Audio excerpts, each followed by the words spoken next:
नमस्कार, मैं रविश कुमार। तनावग्रस्त लोगों के लिए आज एक से एक खबर है। तूफानी बाबा के अंदाज में दावा कर सकता हूं कि प्रस्तावना सुनते ही उनका ब्लड प्रेशर ठीक हो जाएगा। सुस्त चाल से चलने वाली अदालतें बुलेट ट्रेन हो गई हैं।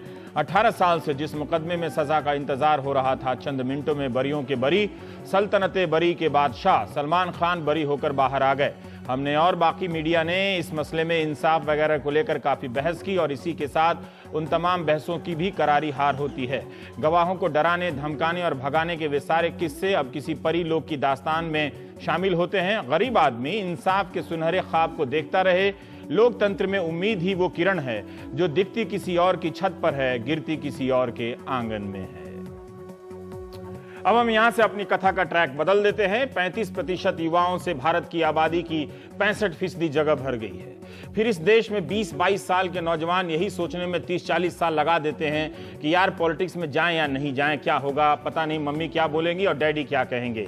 लेकिन 91 साल की उम्र में नारायण दत्त तिवारी आज अपने 37 साल के पुत्र के साथ दिल्ली स्थित भाजपा मुख्यालय चले गए। खबर चली कि तिवारी बीजेपी में शामिल हो गए हैं, मगर सफाई आई कि वे नहीं अपने बेटे को शामिल कराने गए थे।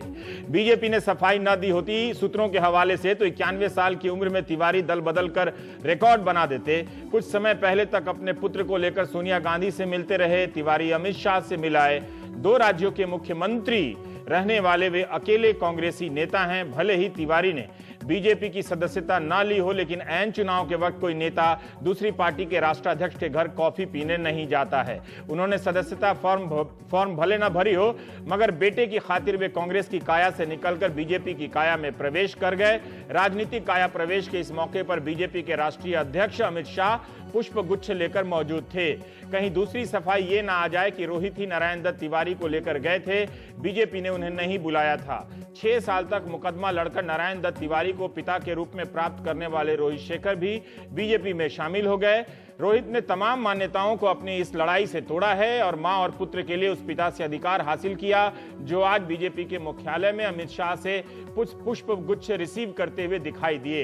रोहित शेखर भी उत्तराखंड में कहीं से टिकट प्राप्ति की अभिलाषा रखते हैं। तिवारी परिवार के बीजेपी में आने से उन पर निशाना बनाने वाले साइबर ट्रोल यानी गाली दस्ते की खुशी का ठिकाना ना रहा होगा। वे मारे खुशी के अपने पुराने ट्वीट मिटा रहे होंगे। तिवारी को लेकर बीजेपी ने न जाने कितनी बातें कही। राज्यपाल के पद पर रहते हुए कथित रूप से सीडी आ गई, तब बीजेपी ने उन पर हमला किया, निंदा की, उन्हें अन्य कारणों से हटाया गया। होता यह है कि जब कोई नेता पुराने दल से नेता जब किसी नए दल में जाते हैं तो उसकी पुरानी बातों को भुला देते हैं और पुराने दल की पुरानी बातों को याद रखते हैं ताकि नए दल में जाकर पुराने दल पर हमला कर सके। आप दर्शकों को मेरा यह वाक्य जटिल लगा होगा, लेकिन भारतीय राजनीति का एक सूत्र वाक्य है, इतनी आसानी से समझ में भी नहीं आना चाहिए। उत्तराखंड बीजेपी के नेता दिल छोटा ना करें, वहां जाने के बारे में बिल्कुल ना सोचे जहां से लोग उनके यहां आ रहे हैं। कांग्रेस में जो बचे खुचे हैं उनकी मुश्किलें भी समझता हूं। यही सोच रहे होंगे कि रह जाएं कि चले जाएं। बीजेपी के बड़े नेताओं की उदारता की मिसाल दी जानी चाहिए। कांग्रेस के नेताओं को अपने यहां शामिल कराते हुए उनके मन में किसी प्रकार की कोई ग्लानि नजर नहीं आती है। उत्तराखंड की तरह अरुणाचल और असम में तो पूरी या अधिकांश कांग्रेस ही बीजेपी में आ गई है। भारतीय जनता पार्टी के नेताओं को उत्तराखंड में सोनिया कांग्रेस और मोदी कांग्रेस के बीच मुकाबला जैसी हेडलाइन देखकर सतर्क हो जाना चाहिए। यह अमर उजाला की हेडलाइन है। मोदी या शाह ने कभी सपने में भी न सोचा होगा कि उम्मीदवार उधार लेने वाली उनकी उदार पार्टी को कोई मोदी कांग्रेस लिख देगा। कांग्रेस मुक्त नारा था, मगर कांग्रेस का नाम उनसे चिपक गया, वो भी मोदी कांग्रेस। लतीफे भी बन रहे हैं कि उत्तराखंड में पुरानी कांग्रेस को चुनने के लिए बीजेपी को वोट दें। सुबह सुबह कांग्रेस के एक मंत्री यशपाल आर्या शामिल होते हैं बेटे के साथ, शाम को बेटे सहित टिकट ले लेते हैं बीजेपी से। राजनीति में टिकट प्राप्ति की तत्काल सेवा भारतीय रेल की तत्काल सेवा से भी आगे निकल गई है।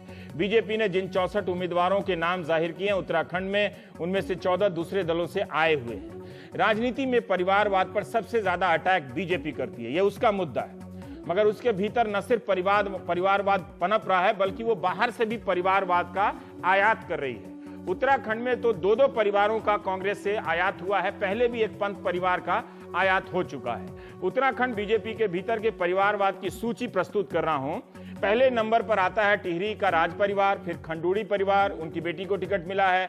पंत परिवार पुराने जमाने का परिवार कांग्रेस से बीजेपी में आया, बहुगुणा परिवार, आर्या परिवार, राणा परिवार, कंडारी परिवार और अब तिवारी परिवार नामक 8 प्रकार के परिवारवाद को मौका दिया गया है बीजेपी में। इस सूची में अपने परिवार का नाम ना देखकर दुखी होने वाले परिवार प्रधानों से मैं माफी मांगता हूं। किसी दुर्भावना के कारण उनका नाम नहीं छोड़ा, बल्कि छूट गया होगा। अब चलते हैं उत्तर प्रदेश, जहां गृह मंत्री राजनाथ सिंह के बेटे पंकज सिंह कई साल से संगठन में सफल रहे, मगर 3 बार से टिकट नहीं मिल रहा है। इस बार भी पंकज सिंह की चर्चा है, देखें मिलता है कि नहीं मिलता है टिकट। राजनाथ सिंह को कल्याण सिंह से इसका राज पूछना चाहिए कि वे पंकज के लिए क्या कर सकते हैं। कोई उपाय बताएं महाराज, कोई शनिचर का पूजा व्रत वगैरह वगैरह। ऐसा बताया जाता है कि पूर्व मुख्यमंत्री कल्याण सिंह राजस्थान के, जो कि राज्यपाल हैं, उनके बेटे राजवीर सिंह बीजेपी से सांसद हैं। राजवीर सिंह के बेटे संदीप सिंह को विधानसभा का टिकट दिया गया है। पुत्रवधू का भी नाम चल रहा है, पर चर्चा में है। हमने मीडिया रिपोर्ट और संवाददाताओं से बात कर यूपी बीजेपी के भीतर परिवारवाद की एक त्वरित सूची बनाई है। त्रुटि के लिए माफी वांछित है। आधार यह है कि परिवारवाद के नाम पर कोई संगठन में है या चुनाव लड़ा है या दावेदारी कर रहा है। हम नेताओं के नाम और उनके रिश्ते नहीं दे रहे हैं, सिर्फ उपनामों से, जैसे तिवारी परिवार।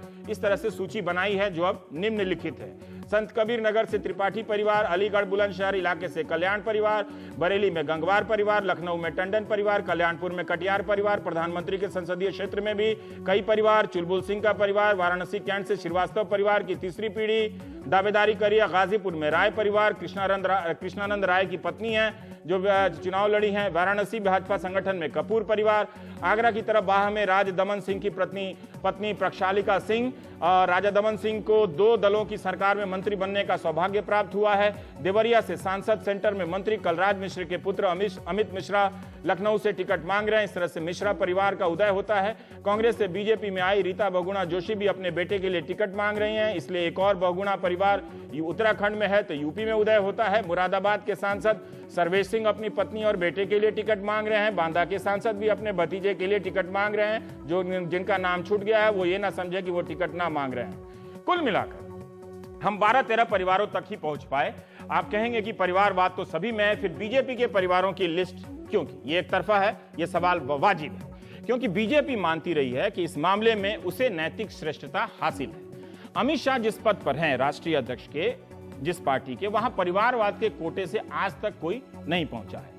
कांग्रेस, राष्ट्रवादी कांग्रेस पार्टी, राष्ट्रीय जनता दल, समाजवादी पार्टी परिवारवाद के प्रमुख चेहरे बताए जाते हैं। वहां चांदी की चम्मच वालों के लिए सीट रिजर्व है, टॉप सीट। इसका मतलब यह नहीं कि परिवारवाद की पहचान सिर्फ टॉप सीट से ही की जाए। सांसदों के हिसाब से बीजेपी में परिवारवाद देखिए किस तरह से पसरा हुआ है। मुख्यमंत्री वसुंधरा राजे के बेटे दुष्यंत सिंह सांसद हैं। वसुंधरा की बहन यशोधरा मध्य प्रदेश में मंत्री हैं। मेनका गांधी मंत्री हैं। बेटे वरुण सांसद हैं। पूर्व मंत्री जसवंत सिंह के बेटे मानवेंद्र सिंह सांसद हैं। छत्तीसगढ़ के सीएम रमन सिंह के पुत्र अभिषेक सिंह सांसद हैं। पूर्व वित्त मंत्री यशवंत सिन्हा के बेटे जयंत सिन्हा सांसद हैं और वित्त राज्य मंत्री हैं। पूर्व मुख्यमंत्री पीके धूमल के बेटे अनुराग ठाकुर सांसद हैं, युवा मोर्चा के चीफ थे।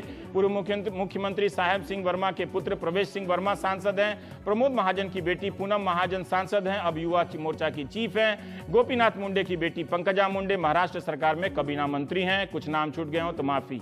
प्रधानमंत्री ने टिकट बांटने से पहले कहा था कि परिवार और नातेदारी के आधार पर टिकट ना मांगे। रातों रात दूसरे दल से आए नेताओं को टिकट मिलेगा और सालों साल खटने वाले अपने पिताजी के पीछे पीछे, भैया के पीछे पीछे, चाची के पीछे पीछे खटने वालों को परिवार के नाम पर टिकट कैसे कट सकता है? ये चिंता की बात है कि कई सालों से परिवारवाद से लड़ने वाली बीजेपी के भीतर भी यह बीमारी घुस गई है।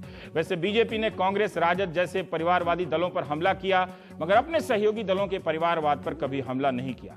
बादल परिवार पंजाब में आप जानते ही हैं, उनकी बहू को मोदी सरकार में मंत्री बनाया गया है।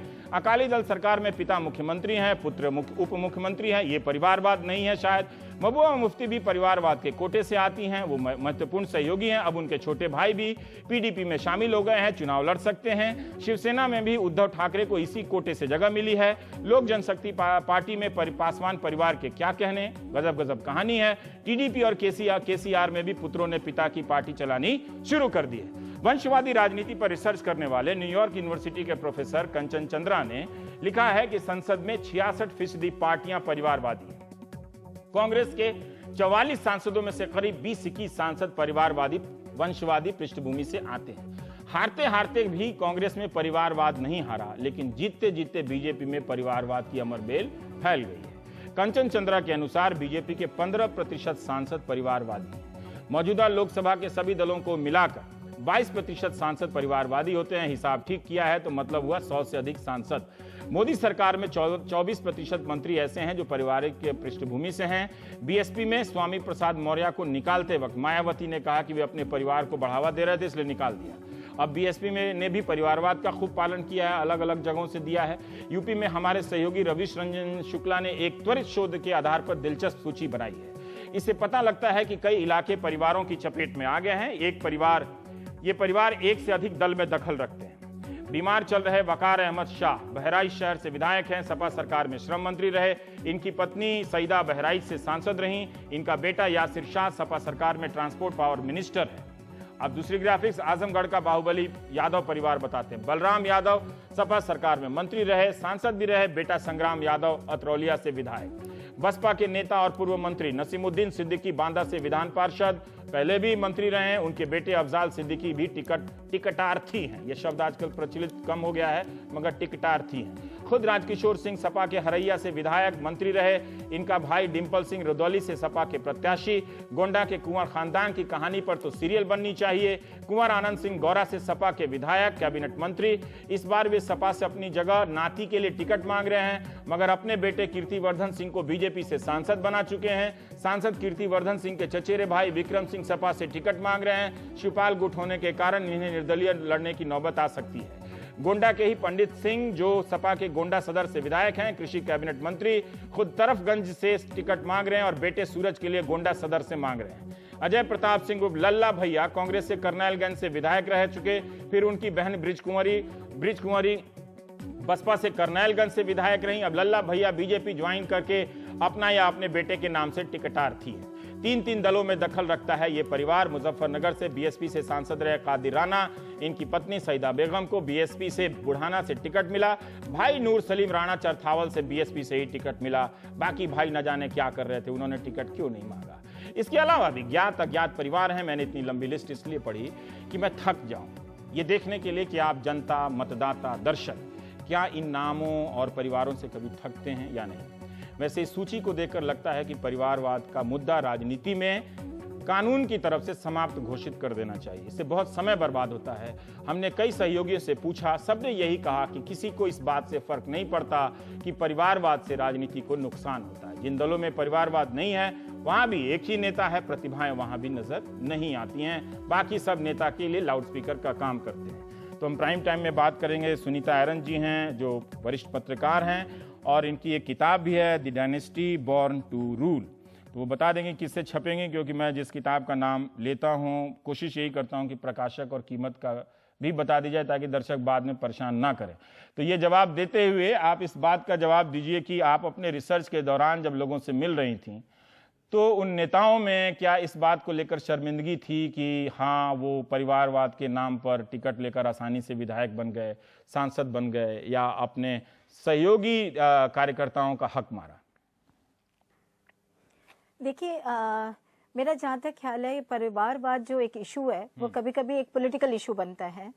और ऑपोजिशन ने शुरुआत करी, गांधी परिवार की खिलाफत जब करनी शुरू करी तब उन्होंने करा। वो बीच बीच में आता है और एक सीजन में, इलेक्शन सीजन में उसको उठाया जाता है, बट वो पब्लिक इशू नहीं बन पाता बिकॉज कोई कंसिस्टेंसी नहीं है। ऑपोजिशन पार्टीज एक बार उठाती हैं फिर उसके बाद उसको भूल जाती हैं। आप 2014 में देख लीजिए, अगर हम परिवारवाद से लड़ना चाहते हैं और हम चाहते हैं गांधी नाम एमपीज बन के जाएं, तो क्यों मोदी जी ने राहुल जी के खिलाफ तो कैंपेन करा बट सोनिया जी को स्पेयर कर दिया। उसी तरह से अगर हम यादव परिवार के 2 सदस्यों को देखें, उनके खिलाफ भी कोई बहुत ज्यादा उन्होंने कोई ऐसे कैंडिडेट्स नहीं खड़े किए जो कि डिफीट कर सकते थे। तो कहीं ना कहीं पे परिवारवाद एक एम्प्टी स्लोगन है, उसको पब्लिक उतना एक्सेप्ट नहीं कर रही है। In fact there is a survey which says कि 45% कहते हैं कि हाँ भाई ठीक है, हम डॉक्टर है, हमारा बच्चा डॉक्टर है, ये पॉलिटिशियन है, इनका बेटा पॉलिटिशियन है। हमने कई बार फार्मर्स से बात करी, कुछ सड़कों पे बात करी, उनका ये कहना क्या फर्क पड़ता है, हम किसान हैं। जैसे मैंने इटावा और इस बेल्ट में बात करी तो मैंने बहुत पूछा है कि क्यों यादव परिवार के ही लोग आ रहे हैं पॉलिटिक्स में, इतने सारे लोग हैं। तो उनका कहना है हम किसान हैं, हमारा बेटा किसान ही करेगा। और जो लोग हैं वो बाकी हैं वो पॉलिटिक्स करते हैं, मुलायम सिंह जी, तो उनका बेटा पॉलिटिक्स करेगा। तो ये सुनीता एक जी, पब्लिक इशू नहीं बन पार्टी पा के रही। स्ट्रक्चर के भीतर एक हुआ आम लोगों की राय परिवारवाद के बारे में। हाँ, आपके पहले जवाब से यह स्पष्ट होता है कि दो परिवारवाद राजनीति के दो अलग अलग दलों के लोग एक राजशाही की तरफ बर्ताव करते हैं कि उनके हितों को ना छुएं, वो हमको ना छुएं, ठीक। लेकिन राजनीतिक ढांचे के भीतर बहुत सारे नौजवान होते हैं जो दरी बिछाते हैं, गाड़ी लेके जिंदाबाद मुर्दाबाद करते हैं, मोटरसाइकिल पर बैठते हैं, पट्टी लगा के चलते हैं, आजकल ट्रोल का भी काम कर रहे हैं, गाली देने का, उसमें भी प्रशिक्षण प्राप्त कर रहे हैं। तो क्या इन सब को भी की भी एक राजनीतिक महत्वाकांक्षा होगी कि मार खाते हुए, दरी बिछाते हुए, पोस्टर लगाते हुए हम भी किसी दिन नेता बनेंगे? क्या उन पर इन मुद्दों का कोई असर नहीं पड़ता? पार्टी के भीतर जैसे कहते हैं कि सीआरपीएफ का वीडियो मत दिखाओ, मनोबल पर असर पड़ जाता है, तो इन सब बातों से राजनीतिक कार्यकर्ताओं के मनोबल पर असर नहीं पड़ता? नहीं नहीं, बिल्कुल फर्क पड़ता है। क्यों नहीं फर्क पड़ता है? वो भी चाहते हैं कि उनको टिकट मिले, वो भी चाहते हैं कि वो चुनाव लड़े, पर जब चुनाव के वक्त टिकट का मसला आता है तो उसमें कौन जीतेगा वो बड़ी बात आ जाती है। एंड क्योंकि पॉलिटिकल फैमिलीज का एक सेटअप होता है तो उनके लिए चुनाव लड़ना और जीतना थोड़ा सा आसान हो जाता है। अब आप बात कर रहे थे 2014, अब हर 5वां एमपी उसके बाद, जबकि बीजेपी ने इतना बड़ा इशू बनाया परिवारवाद के खिलाफ, वो लोकसभा में परिवारों से ही गया। महिलाएं, अगर आप देखें, वुमेन तो बिना परिवार के बहुत कम है, आपको बहुत कम मिलेंगी जिन्होंने अपना कोई स्थान बना पाई है। जब तक आप किसी की बेटी, पत्नी या विडो नहीं है तब तक टिकट मिलना बहुत मुश्किल हो जाता है, क्योंकि सिंपैथी वेव चाहिए या जो भी है। और ये जो प्रॉब्लम है ये पंचायत लेवल से शुरू होती है, ये खाली पंचायत से पार्लियामेंट वहां से है कि जो परिवार हैं, जो फैमिलीज हैं वो करते हैं। अब आपने बात करी पार्टीज की, देखिए पार्टी में कौन लीडर होगा वो पार्टी के लोग डिसाइड करते हैं, वो आप और हम डिसाइड नहीं करते हैं।